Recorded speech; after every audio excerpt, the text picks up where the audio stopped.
She stood at her own husband's wedding, in a green maternity dress, watching him kiss her sister. Nobody moved. Nobody said a word. And somewhere in that crowd, a man in a black suit with a tattoo climbing his neck wasn't watching the bride. He was watching her, not out of pity, out of recognition, because Idaho knew something the entire wedding guest list didn't. The woman they all ignored was about to become the most dangerous person in the room, and Michael had no idea what he'd just thrown away. If you've ever loved someone who used that love against you, trust me, this story is going to hit different. Drop a comment with Geraldine right now so I know you're watching, because if you leave before this ends, you're going to miss the moment she takes everything back. The ceremony was beautiful. That's the part that made it worse. White roses wrapped around every column of the seaside venue. Golden hour light poured across the marble terrace like the sky itself had been paid to show up. The ocean stretched endlessly behind the altar, catching the sun in a way that looked almost cinematic. And Geraldine Davis stood in the third row, in an emerald green lace maternity dress, watching her husband marry her sister. She didn't cry. That was the first thing you'd notice if you'd been standing near her. No tears, no shaking, just this terrible hollow stillness, like a woman who had already cried every last drop out of herself weeks ago and had nothing left but presence. Her hand rested on her 6-month belly, low, protective. Like even in the middle of her own destruction, her first instinct was to shield her baby from it. That's not weakness. That's a woman running on pure maternal survival. Michael stood at the altar in a light gray suit, looking exactly like the kind of man who gets away with things. Clean-cut, confident, the kind of smile that made people trust him before he opened his mouth. And next to him, Chloe, Geraldine's younger sister, in a cathedral-length veil, holding a bouquet of white peonies. White peonies. Geraldine had told Michael those were her dream wedding flowers 3 years ago. I'm just going to let that sit there for a second. The officiant spoke about love being a choice, about commitment meaning something, and Geraldine stood there absorbing every single word like a slow bleed, her dark hair pinned back, her posture upright in a way that had to be costing her everything. The room, well, the terrace, went quiet when Michael leaned in for the kiss. And somewhere in the crowd, someone started crying happy tears. Not Geraldine. She just watched, her jaw tight, her eyes wide and dry, her fingers pressing slightly harder against her stomach. That's not a woman who stopped loving him. That's a woman who loved him completely and got nothing back. And that distinction matters, because it's going to fuel everything that comes next. The applause broke like a wave. Guests stood. Phones went up. Her mother, her actual mother, turned around with tears on her cheeks and the biggest smile she'd worn in years, and looked directly at Geraldine for exactly 1 second before she turned back to face the newlyweds. 1 second after everything. And this is the part that really gets me. Geraldine didn't leave. She stood there through all of it. The first dance, the champagne toast she couldn't drink, the speeches about Michael being a man of integrity. She stood there like she was daring herself to survive it. Like leaving would mean they won something extra. That took a different kind of strength. I don't care what anyone says. But she wasn't as alone as she thought she was. Because 20 feet behind her, slightly apart from the rest of the crowd, a man in a pitch-black suit stood with both hands relaxed at his sides and his eyes fixed on the back of Geraldine's head.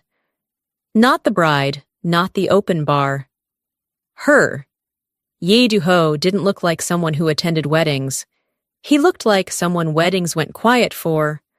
Sharp, angular features, a jaw set like it had never relaxed in his life, bar dark hair slicked back with the kind of precision that wasn't about style. It was about control. And right there, above the crisp white collar of his dress shirt, a dark tattoo climbed the side of his neck and disappeared behind his ear. His security detail was spread across the perimeter, 3 men in black, all trying to look like guests, all failing. But Do-ho himself hadn't moved in 20 minutes. He was just watching her, not in a threatening way, not even in an obvious way, but with the kind of focus that feels like a decision. Pay attention to this part. Do-ho had arrived at this wedding for one reason. Michael Reed had borrowed a significant amount of money from some very serious people, and Do-ho was the man those people sent to assess whether Michael was worth keeping alive financially. He was supposed to evaluate the new business partnership, smile at the reception, and leave. That was the plan. Then he saw her, a pregnant woman in green, sitting alone at a seaside wedding, watching her husband kiss her sister. And something shifted. He crossed the terrace without hurrying. His shoes were quiet on the marble. He moved around the edge of the crowd the way people with real power move, not through rooms, around them. He stopped just to Geraldine's left, close enough to speak without being overheard. She sensed him before she saw him. She turned slightly, and there he was. Not smiling, not offering a hand, just standing next to her like he'd always been there, his eyes still forward, his voice low. "You should sit down," he said. "You've been standing for 40 minutes. Geraldine stared at him. I'm sorry?" "The stone floor. It's hard on your ankles at this stage." His eyes finally moved to hers. "I have a table near the back. Sit, eat something. You haven't touched a plate since you arrived." She didn't ask how he knew that. "Honestly, I would have panicked. A tattooed stranger in a black suit at your ex-husband's wedding, telling you he's been watching you. Most people are walking away immediately." But Geraldine was already past the point where normal social instincts apply. She was running on empty. "Who are you?" she asked. "Someone who isn't here to celebrate," he said simply. And she sat down. Not because she trusted him. She didn't know this man from anywhere. She sat down because her feet were aching. Her back had been on fire for an hour. And in a terrace full of people pretending she didn't exist. He was the only one who had acknowledged her at all. Sometimes the smallest gesture of human decency hits the hardest when everything else has been stripped away. That's just the truth. They sat in silence for a while. A server brought food. Do-ho pushed a plate of fruit toward her, without saying anything, like it was obvious. She ate. He watched the reception from behind dark, unreadable eyes. Then he said quietly, "The man at that altar doesn't deserve what's about to happen to him." "But it's going to happen." Geraldine looked up slowly. "What's that supposed to mean?" Do-ho met her gaze. "It means that when this wedding is over, you're not going to a hotel alone. You're coming with me." She almost laughed. "Seo, you don't even know me." "I know enough." He reached into his jacket and placed a business card face down on the table between them. "I know that whatever he took from you, your home, your family, your dignity, he's going to lose 10 times over. And I know that right now, you have nowhere to go and no one willing to say so out loud." The air felt heavy, because he wasn't wrong. And Geraldine hated that a stranger with neck tattoos and a security detail had just said the truest thing anyone had said to her in months. She didn't pick up the card. Not yet. She just looked at it for a long moment, her hand still resting on her stomach.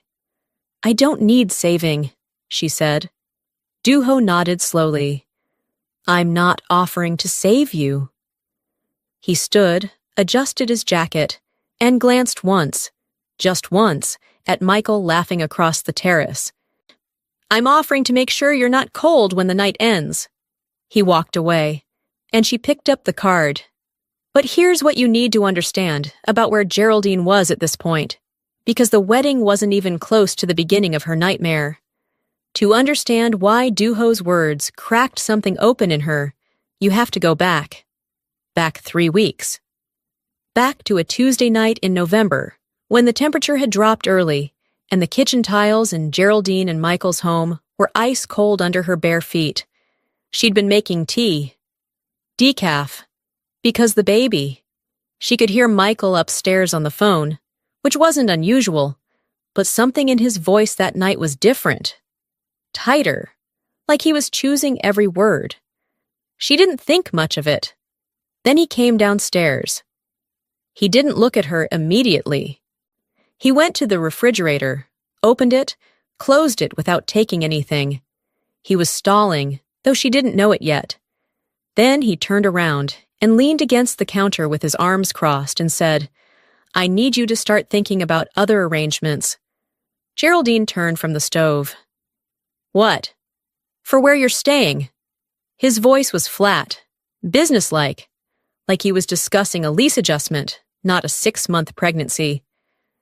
"I've been doing a lot of thinking, and this situation." "This situation?"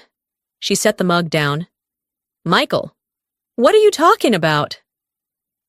He exhaled like she was the one being difficult. "Chloe's going to be moving in." The whole room went quiet, like the walls absorbed it. Geraldine stood completely still. Her fingers had gone cold around the mug. "Chloe," she repeated. "My sister. I know this is hard." "Hard." Her voice didn't raise. That detail matters. Her voice stayed completely level, which is scarier than screaming. "Michael, I'm 6 months pregnant with your child." "I know." He didn't look away. He just held it, like he'd rehearsed the moment. "And I'll take care of the baby, financially. But you and I both know this hasn't been working for a long time. And this is the part that really gets me. He'd clearly planned this. The flat tone, the prepared lines, the way he never once flinched. This wasn't an impulsive argument. This was a man who had decided weeks ago and was just now performing the notification. That's not a breakup. That's an ambush. She asked him how long it had been going on with Chloe. He said that wasn't the point. She asked him where she was supposed to go. He said he'd give her a week. A week. 6 months pregnant. In November, 1 week. Her fingers were shaking so bad, she could barely set the mug down without spilling it. She didn't beg. I want to be clear about that. Geraldine Davis did not beg Michael Reed for anything that night. She stood there in her own kitchen, on cold tile floors, and she looked at the man she had built 4 years with, the man whose baby was growing inside her, and she absorbed the whole truth of who he was in real time. And then she went upstairs and started packing. That was the night she learned that loyalty given to the wrong person doesn't protect you. It just delays the moment they show you who they really are. Painful lesson. But it's the one that saves you later. She called 3 people. 2 didn't answer. Her mother told her she needed to give Michael space to figure things out. She slept in a motel that night, and the next 6 nights after that, until the wedding invitation arrived, forwarded from her old address, and she made the decision to go. Not because anyone asked her, not because she wanted to watch it, but because she refused to be the woman who hid. That decision to show up, that's the decision that put her in Duho's line of sight, and that changed everything. The night of the wedding, Geraldine sat in her motel room holding the business card with Duho's name on it for almost 2 hours before she did anything. The room smelled like cleaning product and stale air. The carpet was that specific shade of beige that motel carpets always are, worn down in a straight line from the door to the bed. She'd been here for 3 weeks. She knew every crack in the ceiling. She turned the card over. No title, no company name, just a number. And below it, in small print, "When you're ready, She stared at it. I mean, who does that? Who hands a pregnant woman a card at a wedding with the words, "When you're ready," and then walks away? Either the most arrogant man alive. She called the number. It rang twice. Duho picked up on the second ring like he'd been expecting it, which, knowing what she knew now, he probably had been. She didn't say much, just told him the motel name and the room number. He didn't ask questions. He didn't say, "I told you so." He just said, "Don't open the door for anyone but my driver," and hung up. 40 minutes later, a black SUV with tinted windows was idling in the parking lot. And that was how Geraldine Davis, 6 months pregnant, 3 weeks into living out of a motel with a duffel bag, ended up in the back of a luxury vehicle heading toward a part of the city she'd never had a reason to visit. The penthouse was on the 43rd floor. Floor-to-ceiling windows, city lights spreading out in every direction like something you'd see in a movie. The furniture was dark and minimal. No clutter, no warmth, but an almost aggressive kind of order that told you everything about the man who lived there. Everything had a place. Everything was intentional. A woman named Ji Yan, Duho's head of household staff, sharp-eyed and efficient, showed Geraldine to a room at the end of the east wing. It was bigger than her old living room. The sheets were the kind of soft that made her want to cry a little. So she sat on the edge of the bed and looked around. She'd gone from her home, to a motel, to a Mafia boss's penthouse, in 3 weeks. I genuinely don't know how she was holding it together, because I would not have been. Duho appeared in the doorway once that first night, just to tell her that Ji Yan would handle anything she needed, that breakfast would be ready at 7, and that no one would bother her. Then he turned and walked away down the hall. Not possessive, not performative, just decent. That's what she kept coming back to. This man, who everyone in certain circles spoke about in whispers and avoided eye contact with, was being more decent to her than the man who had stood at an altar and vowed to protect her. Sometimes the world hands you the lesson in the most inconvenient packaging, but the lesson still lands. She stayed cautious for the first few days. She kept to her room. She watched Duho's world from a careful distance, the quiet, disciplined way his security operated, the phone calls he took standing at the window in Korean that always ended with someone on the other side agreeing to something, the way his apartment ran like a system rather than a home. He was dangerous. She wasn't naive about that, but dangerous in a direction that wasn't pointed at her. And there's a difference. That's not a red flag. That's an important distinction. Some people protect ruthlessly, and some people destroy quietly. Michael was the second kind. Duho was the first. She started to understand that somewhere around day 4. Day 9 was when everything broke open. Geraldine had a prenatal appointment scheduled, one she'd booked weeks earlier. Back when she was still pretending life was manageable, Duho's driver took her. One of the security detail, a quiet man named Juan, walked her into the clinic and sat in the waiting room reading nothing, watching everything. The appointment itself was fine. The baby was healthy, strong heartbeat. The doctor said, "She's a fighter," and Geraldine laughed for the first time in what felt like a month. She was still smiling when she walked back into the waiting room.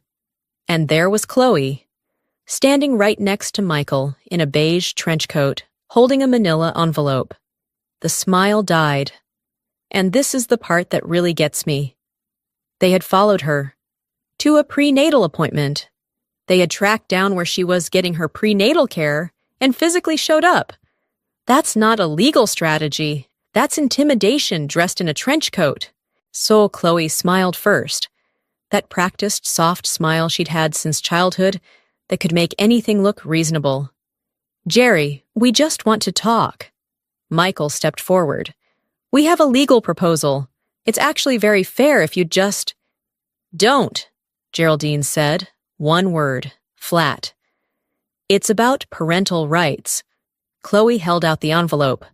"We're not trying to take anything from you. We just think it would be better for the baby to have a stable." "A stable?" Geraldine's voice cracked on it.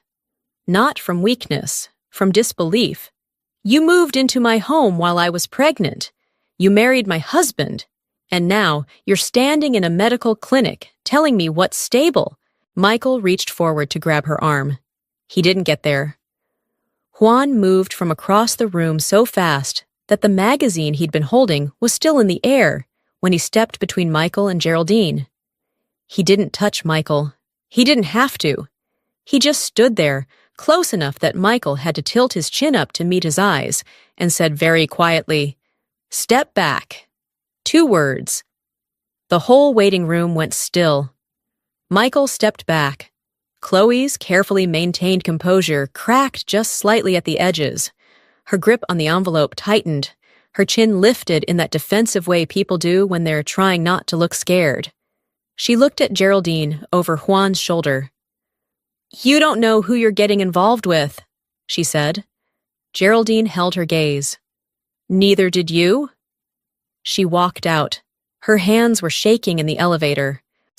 Not from fear. She needed to be clear about that.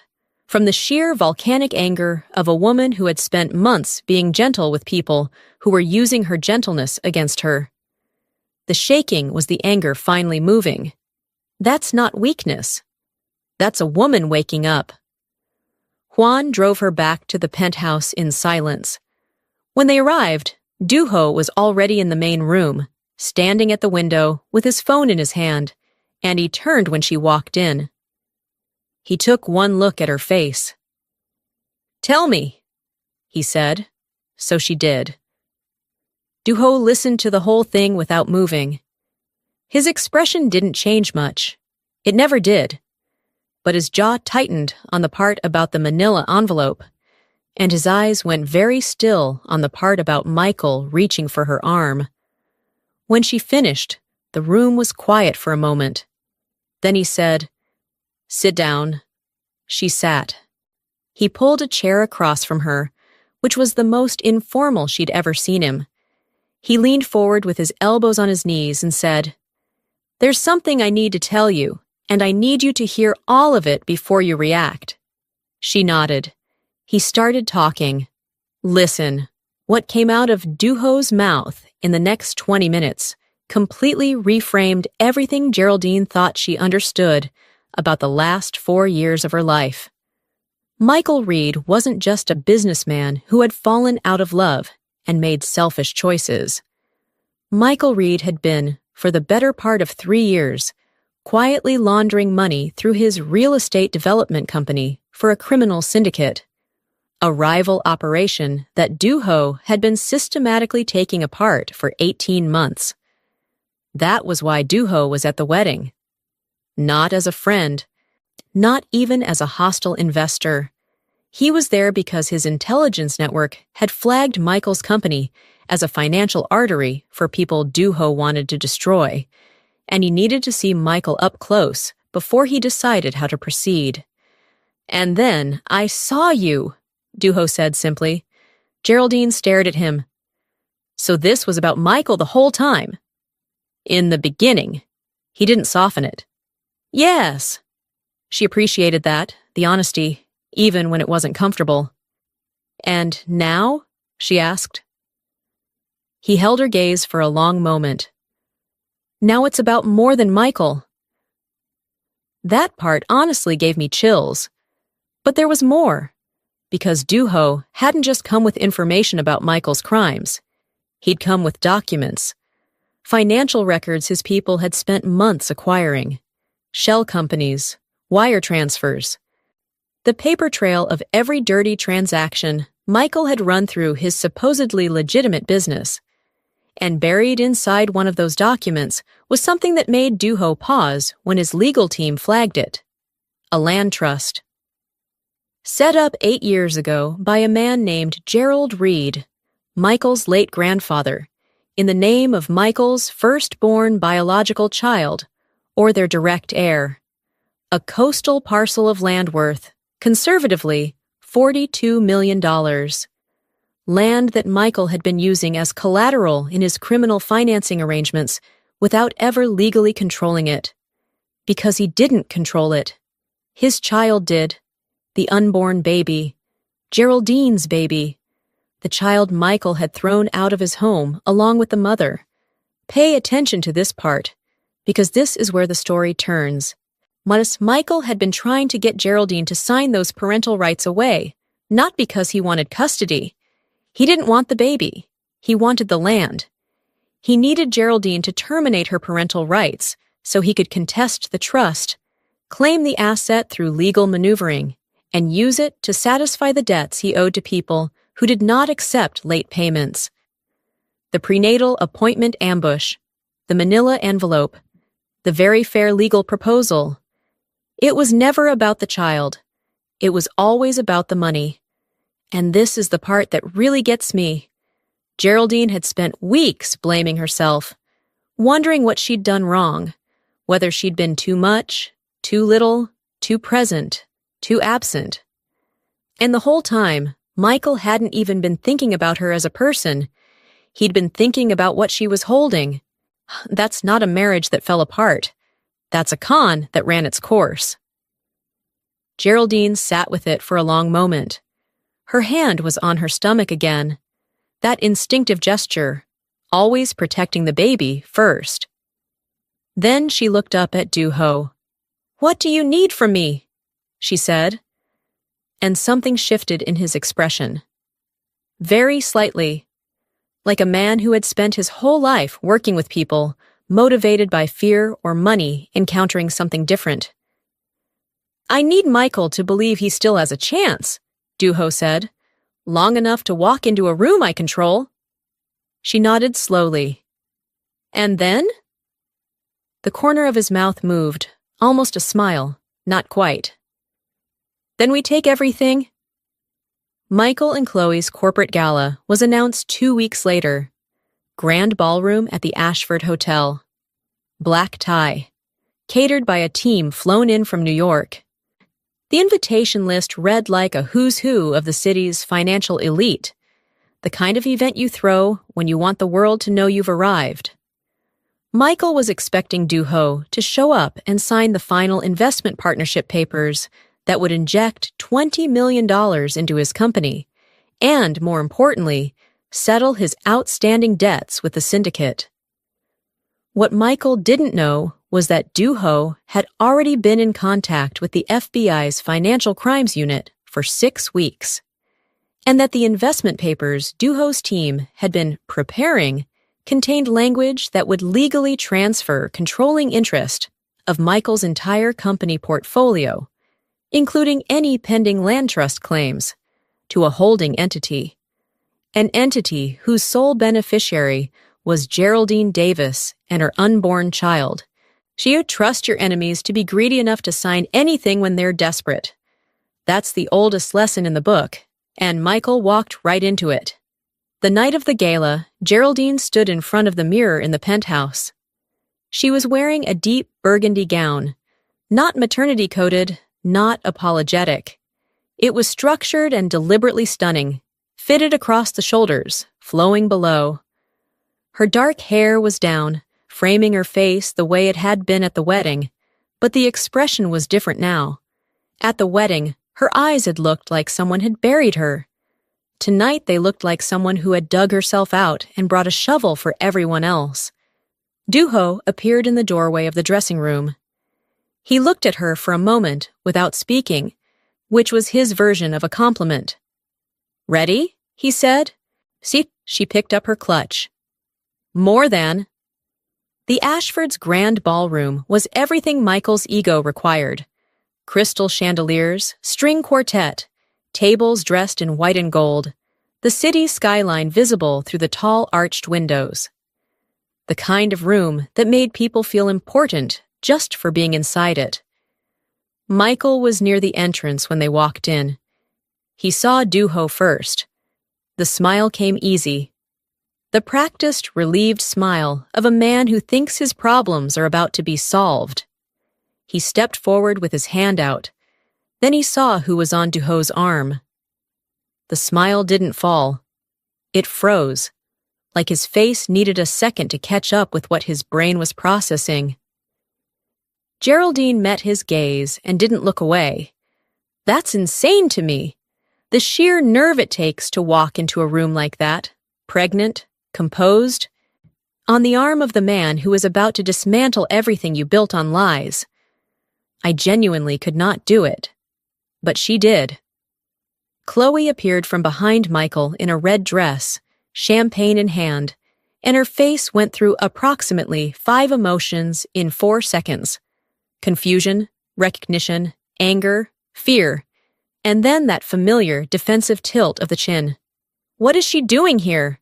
Chloe said, low and tight. Duho didn't even look at her. "Enjoying the party," he said pleasantly. "Michael, shall we?" The evening moved the way Duho moved, with a controlled, deliberate pace that made you think nothing was happening until everything was. He and Michael went through the motions, the handshakes, the cocktails, the quiet conversation in the corner of the room that Duho had been steering Michael toward for 30 minutes. The papers came out. Michael signed without reading closely enough, because desperate men don't read, they just reach. And when Michael looked up from signing, Duho said quietly, "You should know. Those documents were filed with the court electronically 12 minutes ago." Michael blinked. "What?" "And there are 4 federal agents in this room right now." Duho adjusted his cufflink. "They've been here since the doors opened." The air left Michael's face before it left his body, and then Geraldine was at the microphone. She hadn't planned a speech. There was no script. She just picked up the microphone from the evening's MC stand as a string quartet finished a set, and the room quieted the way rooms do when someone with that kind of energy takes command of a space. She looked out at the crowd. "I want to thank Michael for hosting tonight," she said, her voice clear and even, "because it gave me the opportunity to be here when his financial records were submitted to the FBI. Records that show 3 years of wire fraud, money laundering through shell companies, and the attempted theft of an inheritance that legally belongs to my daughter." The room went very, very still. "My daughter," she said again, "who Michael has never once asked about. Not once in 3 months." She set the microphone down and walked back to Duho's side. The rest happened fast. The agents moved. Michael didn't run. He didn't even have time to decide to. He was just suddenly surrounded, and one of the agents was talking to him in a low, official tone, and his hands were being guided behind his back. Chloe dropped her champagne glass. It shattered on the marble floor. And the sound of it, that single, sharp crack in the silence of the room, felt like the most fitting possible punctuation on the entire thing. Everything they'd built, everything they'd stolen, gone in one sound. That part honestly gave me chills. Michael Reed was formally charged on 4 counts of wire fraud and 2 counts of money laundering. The federal case moved quickly, partly because Duho's documentation was meticulous, and partly because 2 of Michael's own business partners, men who had their own reasons to cooperate, testified against him within the first 30 days. His company was frozen. His assets were seized pending investigation. The Coastal Land Trust, which he had used as phantom collateral for debts he now couldn't pay, was confirmed by the court as belonging exclusively to Geraldine's daughter, who hadn't even been born yet. Chloe found out she was broke on a Tuesday morning when her credit cards were declined at a hotel checkout. She called their mother, who had smiled at that wedding, who had looked at Geraldine for 1 second and turned away. She took Chloe's call, and from what Geraldine later heard through family channels, it was not a short conversation. Geraldine didn't feel triumph about Chloe the way she thought she would. She felt something quieter, something closer to tired relief. Like a storm that had been sitting on the horizon for years had finally broken, and now the sky was just clear. That's not revenge. That's resolution. And they don't feel the same. Chloe tried to reach out once. A text, 2 sentences, vague and apologetic in the way people are when they want forgiveness more than they want to actually reckon with what they did. Geraldine read it. She didn't respond. Some doors don't need to stay open just because someone's knocking. That's not bitterness. That's a boundary. And Geraldine had learned, slowly, painfully, the difference between the two. Amara Davis Yee came into the world on a Thursday morning in February, 6 pounds, 9 ounces, a full head of dark hair, a cry that, according to the delivery room nurse, was extremely confident for a newborn, which felt correct. Duho was in the hallway during the delivery. Geraldine had told him he didn't have to be there, that it wasn't his obligation, and he had looked at her with that expression she'd come to recognize, the one that meant he'd already decided something and was not going to debate it. He was there. When they brought Amara out to him, bundled in white, eyes barely open, one tiny fist pressed against her cheek, Duho stood completely still for a long moment. His voice was calm, but his eyes were not. There's this moment when a person who has spent their whole life surrounded by violence and strategy and controlled power encounters something completely unguarded, something small and honest and entirely new, and they just don't know what to do with it. Duho held his daughter with both hands like she was something irreplaceable, which she was. 6 weeks later, they were standing on the penthouse balcony, Geraldine with Amara on her chest, the baby asleep in one of those soft carriers, her tiny face turned sideways, breath even and steady. Duho stood beside her, one hand resting at the small of Geraldine's back, not possessive, not performative, just present. The city hummed 43 floors below them. The sky was doing that golden thing again, the same color it had been at the wedding where this whole story started. Geraldine looked out at it. She thought about the woman she'd been in that 3rd row.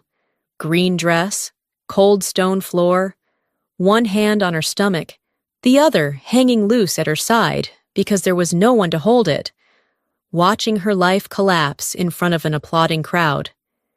She thought about what she knew now that she hadn't known then, that the worst moment isn't always the ending. Sometimes it's the beginning of something you couldn't have found any other way. And here's what this story's really about. It's not about revenge. Now, though the revenge was satisfying, it's not even about romance, though that part is real. It's about what happens when a woman stops measuring her worth by what someone who never deserved her chose to throw away.